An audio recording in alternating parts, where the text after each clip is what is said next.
Se tiver algum problema com o meu microfone, me avisem.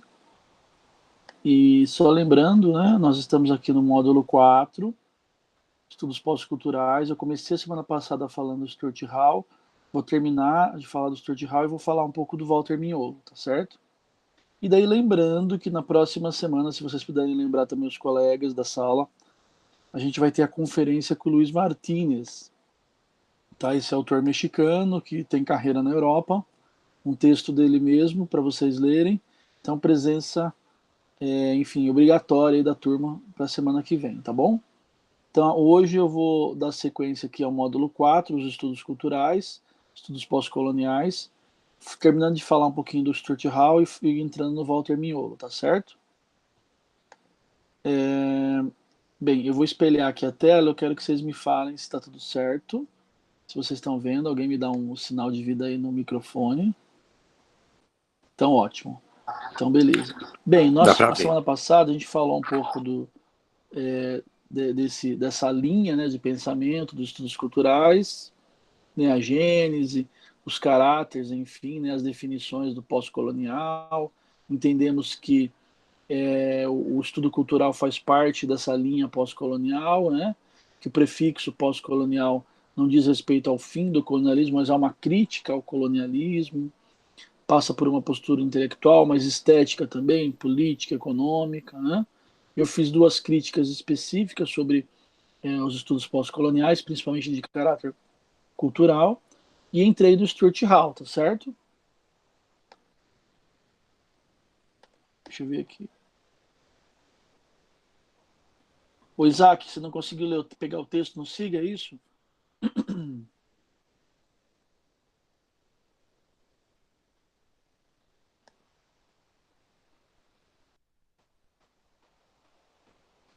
Ah, ok. Ok, então tá bom. Então vamos seguir aqui, tá bom? Opa, peraí, deixa eu voltar aqui.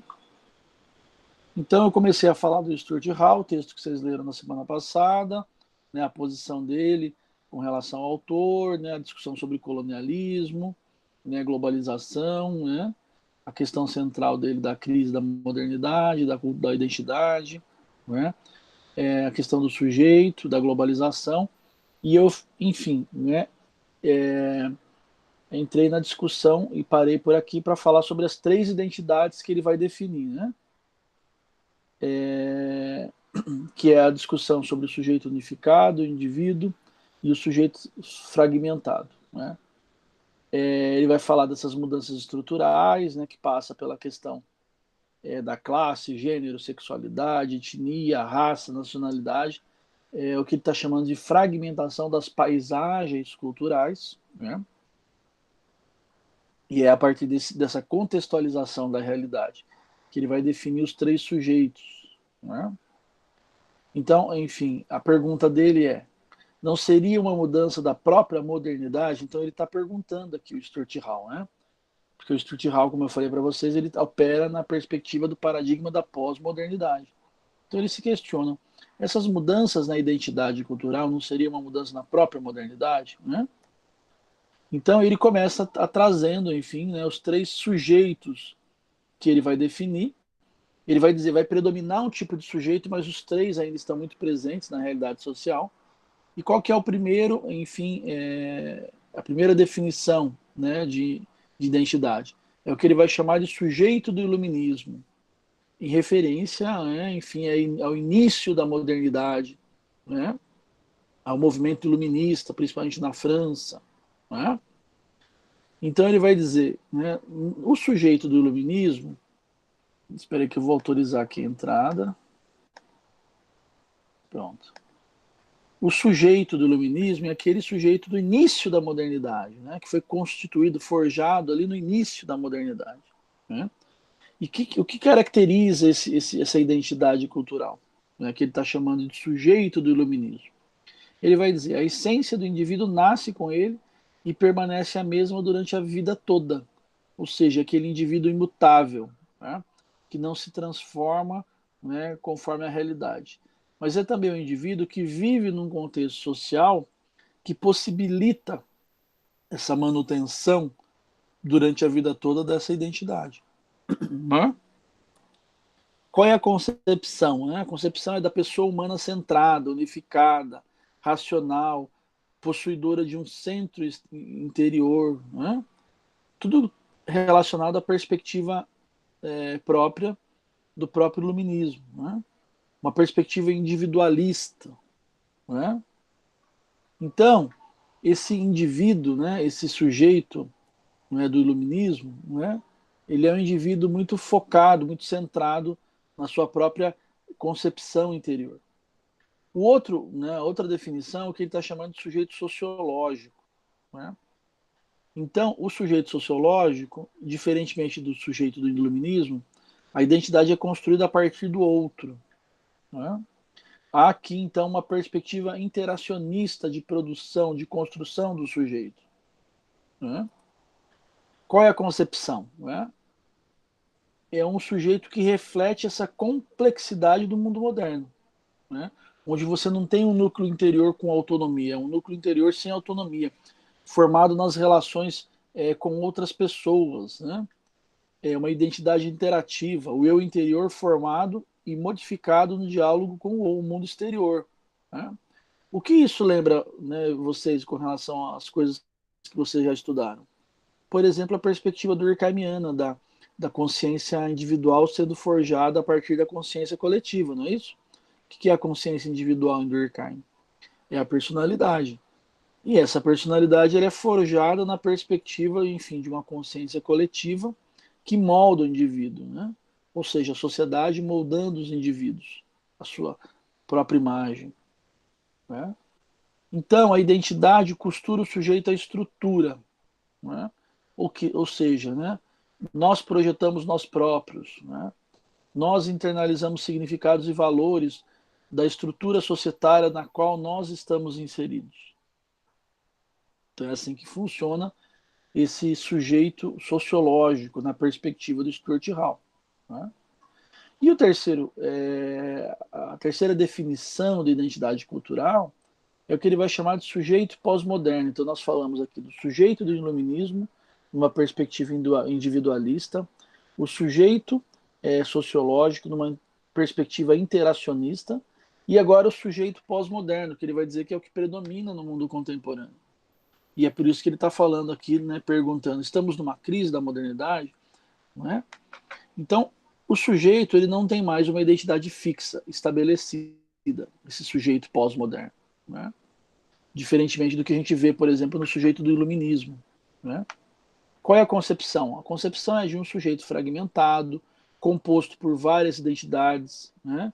Muitas vezes identidades contraditórias, muitas vezes identidades não resolvidas, né? Segundo o próprio Stuart Hall, né? Então, ele vai dizer por que esse sujeito pós-moderno predomina? Porque você está vivendo num contexto hoje, né, o contemporâneo, onde as paisagens sociais elas entraram em colapso, né?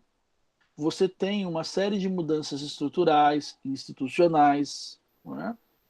Que do meu ponto de vista, pessoal, a gente não pode confundir com transformação da estrutura societária, né, que nós damos o nome de capitalismo. Tudo isso, na verdade, são mudanças importantes, significativas, estruturais, institucionais, mas mudanças que persistem ainda dentro da égide da lógica do capitalismo. Não é?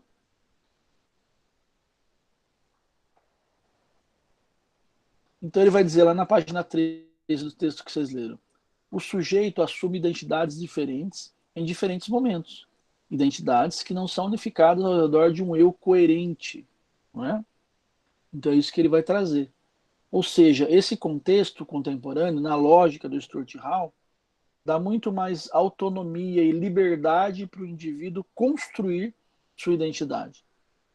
Dá mais autonomia e liberdade para o indivíduo repensar, reconfigurar sua identidade. E se ele não está satisfeito com ela, ele pode reconfigurar, repensar novamente. Ou seja, não há uma lógica de manutenção permanente de uma identidade. Sabe aquela coisa? Olha, eu nasci torcedor do Goiás, vou morrer com torcedor do Goiás. Não, no mundo contemporâneo você tem a oportunidade de mudar de time.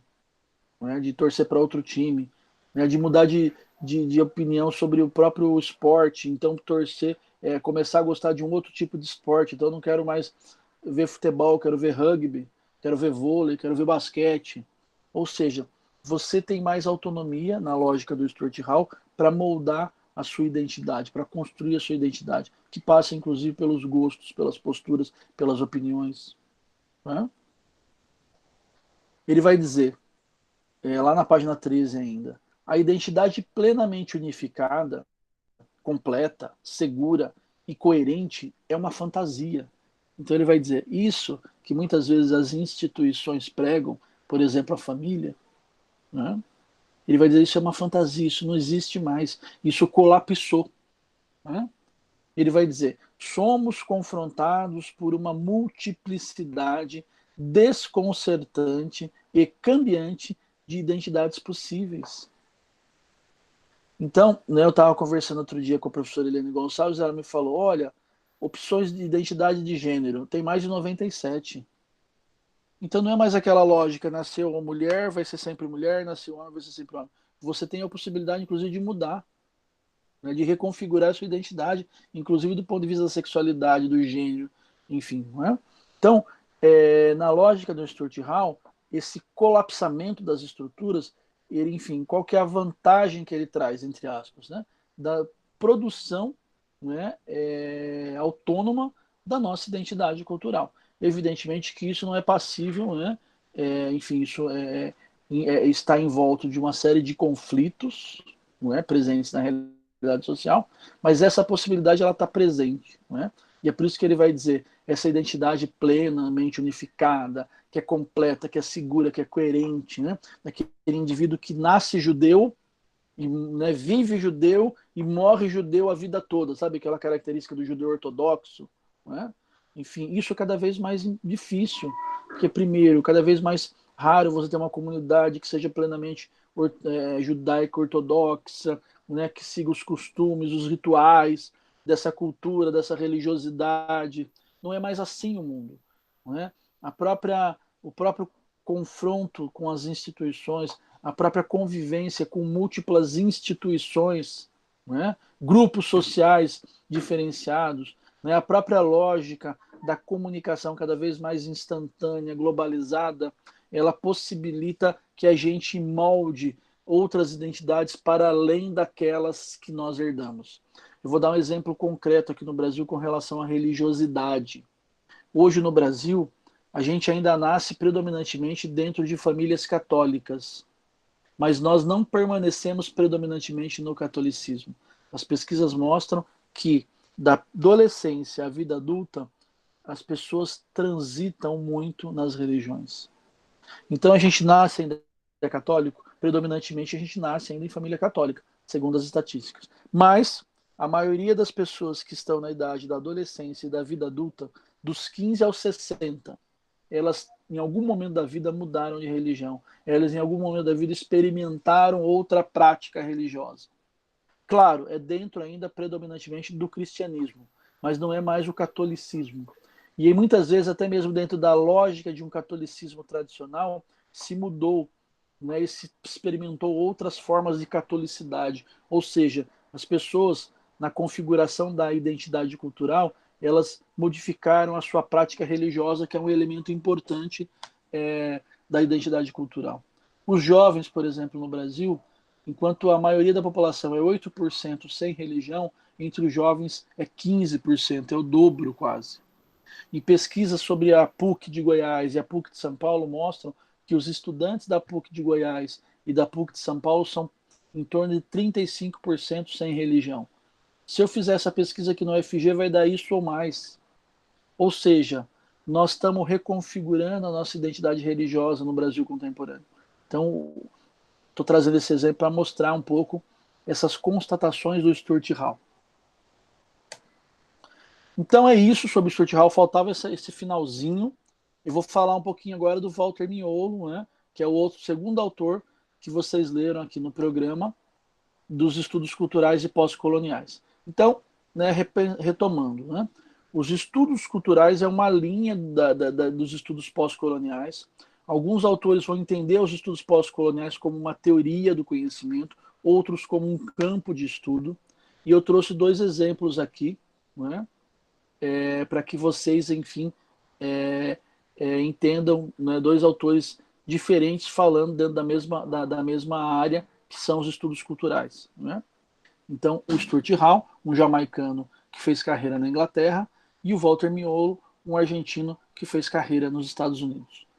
Né? Ambos produziram originalmente em inglês, têm suas obras hoje traduzidas para o espanhol ou português. O Miolo ainda não tem no português, infelizmente, mas tem no espanhol, e é o texto que vocês leram no espanhol.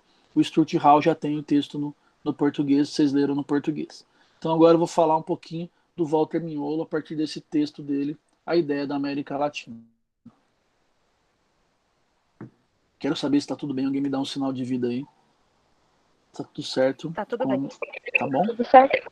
Então vamos lá, vamos seguir aqui, tá bom? Ok, então vamos lá. Walter Miolo, esse argentino dos estudos literários, culturais, linguísticos, ele escreve um livro que tem um título que eu acho emblemático, A Ideia de América Latina. Né? A herança colonial e a opção decolonial. Né? Então ele vai fazer, né, uma produção, vai produzir um texto, um livro importante, que é uma referência para a gente na América Latina, falando disso, né? Falando dessa herança cultural, falando da nossa opção intelectual decolonial, não na perspectiva de que o pós-colonial significa o fim do colonialismo, não, mas é de crítica dessa herança, como ele vai dizer, ou dessa história da colonização. Né? E todas as chagas que ela deixou impresso em nós, na nossa identidade, na nossa sociedade. Né? Quais são as referências do Miolo? Né? Primeiro, a referência dele é a lógica do sul global, ou que ele vai usar o termo periferia. Né? Então, por exemplo, né, o Stuart Hall ele trabalha na Inglaterra, mas ele nasceu na Jamaica. Né? O Walter Miolo trabalha nos Estados Unidos, mas ele, enfim, né, fez doutorado na França, mas ele nasceu na Argentina. Então, esses 2 autores, eles nasceram e foram criados aqui na periferia, né, no sul global, Jamaica, Argentina. Outro autor, por exemplo, importante aqui dessa linha, que é o Edward Said, é um árabe, né? Então foi formado na cultura árabe. Né? Então essa referência é importante. Né? O Miolo é um crítico literário argentino, né? Professor de literatura na Universidade de Duke, nos Estados Unidos. Né? Ele é um autor que tenha realizado contribuições nos campos da antropologia cultural, dos estudos culturais, da teoria literária. Né? Então, é o autor mais lido no campo dos estudos culturais, tá bom?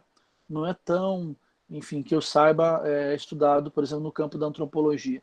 Na teoria literária também, porque ele é dessa área, mas é um autor, esse livro dele o colocou como um autor referência para os estudos culturais da linha pós-colonial. Né? O livro, como eu falei para vocês, né, escrito em inglês originalmente, apesar dele ser argentino. Né? Isso é uma outra coisa que eu tenho falado muito para vocês, né, gente? É fundamental que vocês aprendam uma outra língua, além do português. Primeiro, aprender a falar bem e escrever bem no português. Isso é fundamental. Parece algo natural, enfim, parece algo assim óbvio, mas infelizmente a gente tem ainda na academia muita gente que não consegue, no final da graduação, ainda escrever bem, e a gente percebe muito isso nas provas do mestrado, da pós-graduação. Então, vocês, primeira tarefa, ler, né, falar e escrever bem o português. Segunda tarefa, falar uma outra língua. O espanhol é importante, né, o francês é importante, o inglês é fundamental. Né, porque o inglês é a língua, gostemos ou não, né, que domina o nosso campo, que domina o campo das ciências. Né? Então a gente pode até ser um crítico a isso, mas a gente, enfim, inclusive para ser um crítico, né, a essa hegemonia da língua inglesa, a gente tem que entender o inglês para fazer o debate com, enfim, esse norte global, né, que assumiu o inglês como língua oficial, não só na academia, mas na sociedade.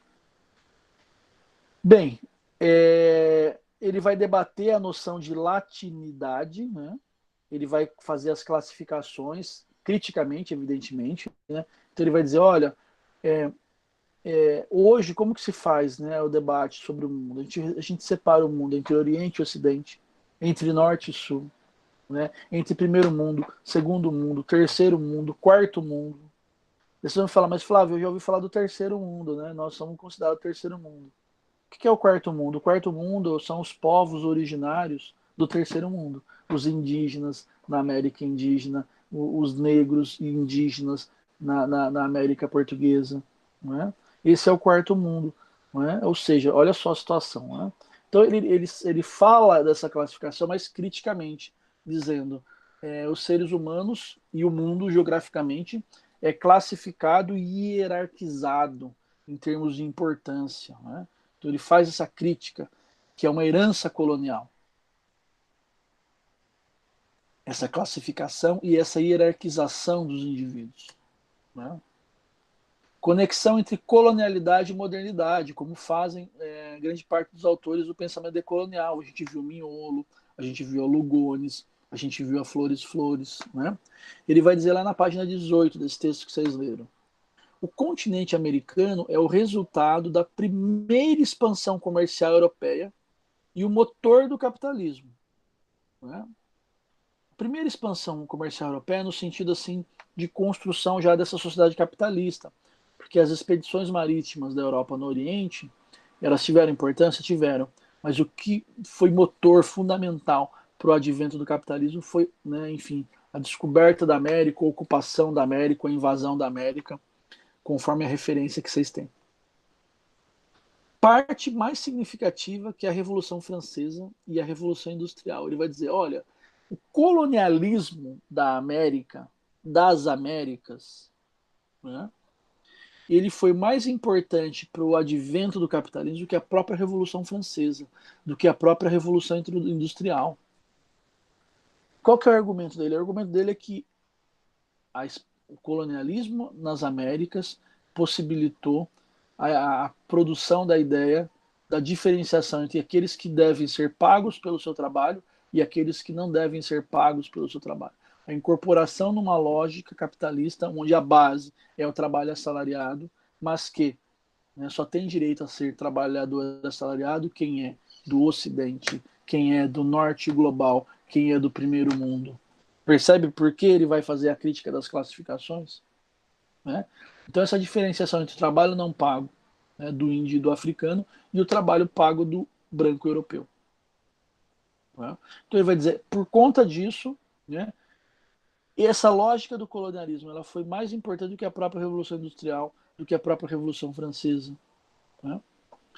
Então, ele está, enfim, pensando isso criticamente, mostrando como nós tivemos importância no advento do capitalismo, como nós fomos explorados do ponto de vista social, econômico, cultural, como nós fomos, enfim, né, como eles tiraram de nós a nossa cultura originária.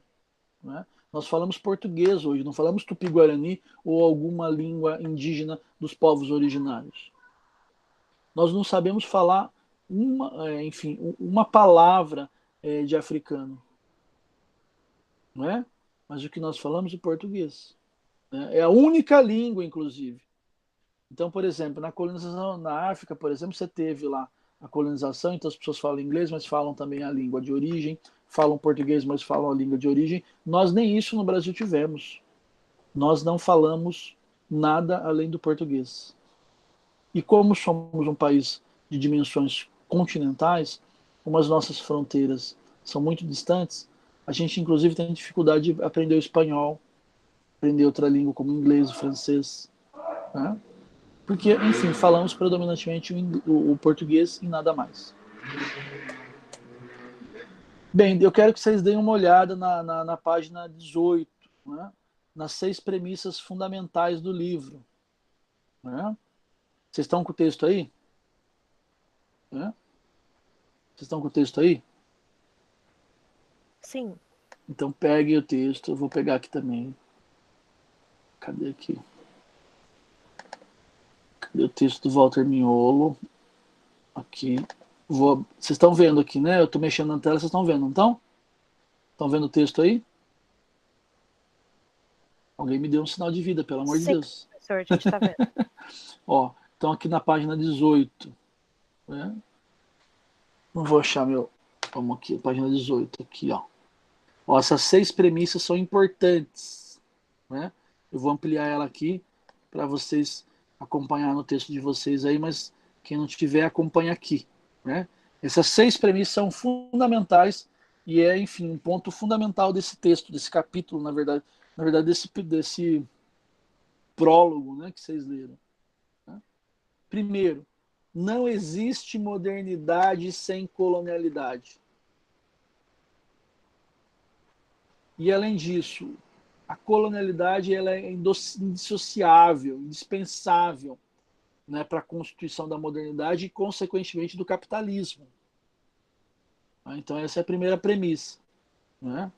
Segunda premissa, o mundo moderno colonial, né, que se origina lá no século XVI, né,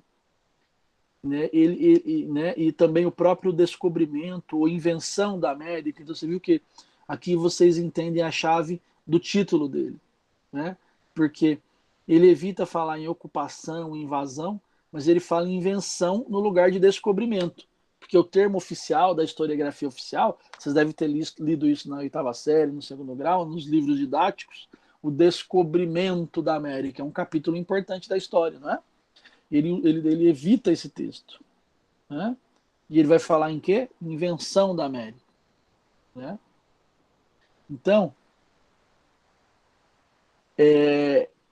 ele vai fazer essa crítica, essa lógica do descobrimento. Terceira coisa, o iluminismo, né, ou que ele, no espanhol é ilustração, né, e a Revolução Industrial são momentos históricos que derivam, né, da própria lógica do colonialismo. Né? Ou seja, só são possíveis por conta dessa exploração das colônias. Né? Derivam dessa lógica das transformações da matriz a partir dessa invenção da América. Quarto, né, ponto importante, a modernidade, né, né, es el nombre del processo histórico, ou seja, né, a Europa, né, iniciou um caminho hegemônico nessa lógica de exploração da América. Né? Então, se você tem nesse processo ali do século XVI até final do século XIX, início do século XX, né, a produção, enfim, de uma outra sociedade, o mundo moderno, né, ele vai dizer, você tem um lado que ele vai chamar de lado obscuro. Eu não gosto muito desse termo, não. Né? Mas por que ele usa o termo obscuro? Porque é em oposição à ilustração, ao iluminismo. Então, iluminismo versus obscurantismo. Então ele vai dizer, olha, nós estamos falando em iluminismo que possibilitou o advento da modernidade, Revolução Industrial, Revolução Francesa, colonialização, mas o lado obscurantista disso tudo foi essa colonialidade. Foi essa lógica, por exemplo, de definir quem deve ser pago e quem não deve ser pago pelo trabalho. Quem deve ter o trabalho na lógica da servidão, na lógica da escravidão, né, para a construção do capitalismo do mundo moderno. Então, ele vai dizer, né, o lado obscuro, né, desse processo todo é a colonialidade. Quinto elemento, né, o capitalismo, né, do jeito que a gente conhece ele. Né, ele, enfim, está na essência do que é a modernidade. Né, mas ele repete, né, se na lógica do iluminismo você tem o outro lado, que é o obscurantismo, né, aqui também, né, na lógica do próprio capitalismo, esse lado obscuro é a colonialidade. Né? E o sexto ponto, né, daí ele já vai usar, né, o termo capitalismo e colonialidade e modernidade, a modernidade e colonialidade. A gente viu isso com quem? A gente viu isso, por exemplo, com a Flores Flores, né?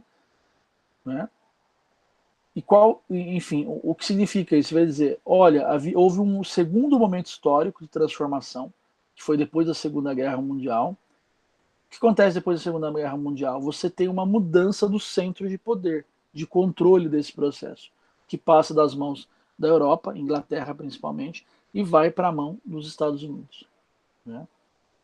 Então, isso vai reconfigurar a própria lógica da construção colonial mais contemporânea, na América do Sul, na América Latina. Essa mudança, né, de foco. E por que isso é importante? Como diria, então, por exemplo, o Fawcett, o que a gente esperava dos Estados Unidos não aconteceu.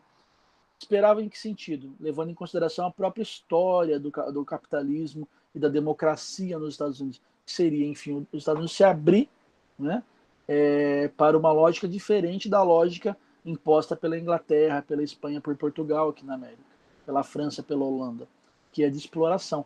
Mas, na verdade, o que acaba acontecendo é isso. Você continua tendo a mesma lógica agora na perspectiva norte-americana, ou seja, os Estados Unidos continuam nos explorando na mesma lógica que, enfim, os países que nos colonizaram fizeram a exploração. Né? Então essas são as 6 premissas do livro que são importantes. 3 momentos históricos, né, que são heterogêneos. Né? Primeiro, a entrada da América na consciência europeia, né, que passa pela ideia do Renascimento, do século XV e XVI, né? Ou seja, a partir das descobertas da invenção, da ocupação, da invasão. Né? Segundo ponto importante, desaparecimento da noção de latinidade como dupla identidade, imperial e colonial. Né? Isso acontece ali no século XVIII e XIX, né, com o Iluminismo. E o terceiro ponto, mudança na geografia do conhecimento, divisão continental entre a América Latina e a América anglo-saxã, né, que foi o pós-Guerra Fria. Né? Ou seja, você tem ali uma separação na América, que é a América do Norte do resto da América. Né? A América Latina incluída no sistema mundial e ao mesmo tempo considerada como uma periferia do sistema mundial. Diferentemente da América anglo-saxã, que é inserida no sistema mundial e não é a periferia, né? Faz parte desse norte global, considerado como o primeiro mundo, entre aspas. Né? Então você tem um novo imaginário da ordem mundial. Né? E é isso que o Walter Mignolo está apostando no texto dele. Né? Que ele vai dizer. Dentro desse contexto todo histórico, do século XVI ao início do século XXI, final do século XX, né? A América Latina ela se tornou, nesse final do século XX, o terreno para a reorganização dos conflitos, principalmente levando em consideração a luta étnico-racial, mas que é também de gênero e de classe, a considerar o contexto indígena e africano da América Latina. Não é? Ele vai dizer, você tem a construção, né, de uma nova visão para além, de um lado, do neoliberalismo e de outro lado, do neomarxismo, o que a gente poderia chamar de marxismo ocidental. Né? Ele vai dizer, é possível pensar uma outra lógica de construção que esteja para além dessas duas margens, a lógica do Walter Mignolo. E ele traz como exemplo o Fórum Social Mundial, né? Que possibilita uma plataforma para uma nova forma de fazer política. Né? Indiretamente tem mudado a ideia da própria América Latina. Ou seja, essa América Latina subjugada, ela passa a ser empoderada, né? Na lógica do empoderamento dos excluídos, das minorias, das periferias. Vejam bem, né? Deixa eu pegar aqui. O texto do Walter Mignolo, essa versão aqui que eu tenho, se eu confirmar aqui, ela foi publicada, né? Cadê aqui? Deixa eu pegar aqui, ó, a data, né? Ela foi publicada no inglês, acho que foi um pouquinho antes de 2005, ou mesmo 2005, né? E depois no espanhol, 2007. Né? Então, enfim, o texto original em inglês é 2005. 2004, 2005. A gente já havia tido aqui no Brasil o primeiro Fórum Social Mundial em 2001, o segundo Fórum Social em 2002, o terceiro Fórum Social em 2003. Sem falar dos outros Fóruns Sociais Mundiais. Mas esses 3 foram muito importantes. Os Fóruns Sociais Mundiais, eles foram criados para fazer, enfim, a oposição ao Fórum Econômico de Davos, né? Onde é um evento onde anualmente reúne os ministros da Fazenda das principais potências mundiais para pensar a economia mundial. Então, as organizações sociais do mundo inteiro, movimentos sociais, entidades de classe, se organizaram no sentido, não, vamos fazer, enfim, um contraponto. E escolheram a cidade de Porto Alegre, enfim, no Brasil como referência. Ou seja, isso foi um movimento no sentido dessa lógica que o Walter Miolo traz. E essa transformação, gente, ela influenciou demais, ela impactou muito o próprio Walter Miolo. Ela impactou as produções em geral, mas o Walter Miolo ele foi muito impactado por esse movimento, né? E o livro dele, enfim, a ideia de América Latina, né, o termo ideia que ele usa, né, o termo invenção, né, que ele usa no lugar de descoberta, né, e a ideia que ele usa no lugar, enfim, de a definição, ele vai dizer, há uma mudança na própria ideia do que é a América Latina, né, a partir desse empoderamento dos grupos subalternos, né. Ele vai falar também do próprio zapatismo, que é anterior ao Fórum Social Mundial, né. Os zapatistas organizaram em Belém do Pará, no final dos anos 90, né, um evento intercontinental também, e o slogan do evento era um mundo em que coexistem vários mundos. E esse slogan desse movimento organizado pelos zapatistas em Belém do Pará, olha que interessante, né, na região amazônica da América do Sul, né, esse termo ele é emblemático e ele também influenciou demais o Walter Miolo para pensar a perspectiva dele da América Latina. Um outro mundo, né, um mundo em que coexistem vários mundos. Né? Qual que é o slogan do zapatismo, né? do Fórum Social Mundial? É um outro mundo é possível, né? E os zapatistas estão falando de um outro mundo, né? Onde vários mundos coexistem dentro de um mesmo mundo, ou seja, a ideia da diversidade, da pluralidade, né? Do respeito às diferenças, né? Nova ética que não segue os princípios cristãos, liberais ou marxistas, que ele vai dizer que predomina entre nós. Né? Quais são, enfim, os princípios fundamentais que forjam a nossa ética? O do cristianismo, o do liberalismo e do marxismo. Né? Às vezes, cristianismo e marxismo, cristianismo e liberalismo. Predomina mais cristianismo e liberalismo. É só pegar o contexto do Brasil. Né? Uma das bases de sustentação do atual governo federal, que é de características neofascistas, né, é a base religiosa. Que base religiosa é essa? É de um cristianismo pentecostal, ou neopentecostalizado, né, o carismático, que tem como fundamento a ideia de ser conservador nos valores, né, e liberal na economia. Ou seja, cristianismo tradicional e liberalismo. Né? Enfim, era um pouco isso que eu tinha para trazer para vocês hoje, né? Então, a posição do Walter Miolo, né, para a gente ir fechando, né, é a ideia de adoção de ideias humanistas e libertadoras. Então, ele usa o termo, por exemplo, cristianismo da libertação, né, ou teologia da libertação. Então, se por um lado você tem um predomínio de um cristianismo com o liberalismo, ele vai dizer você tem também uma outra posição, né, ou oposição, que é de um cristianismo com o marxismo, né, que é um cristianismo mais à esquerda, como você tem ainda de forma incipiente no Brasil mesmo, com cristianismo da libertação, teologia da libertação, os evangélicos de esquerda, enfim. Né? Adoção de ideias das ideias de democracia e de emancipação numa crítica ao capitalismo. Né? Então, você, enfim, ele faz uma crítica ao cristianismo, mas ele vai dizer, há um cristianismo de esquerda. Ele faz uma crítica ao marxismo? Faz. Mas, enfim, há elementos do marxismo que podem ser utilizados para pensar o próprio capitalismo. Né? E a própria ideia da defesa de um mundo igualitário. Então, esse é um pouco os princípios, né, que o Walter Miolo traz no livro dele e que são, enfim, significativos para pensar aí essa lógica dos estudos culturais. Então, vocês devem ter percebido que eu trouxe aqui dois autores, né? Um autor que está mais focado na construção da identidade e o outro autor mais focado na construção da configuração enfim, da região da América Latina, e que eles combinam, né, são posições diferenciadas, mas que combinam dentro dos estudos culturais dessa vertente aí dos estudos pós-coloniais.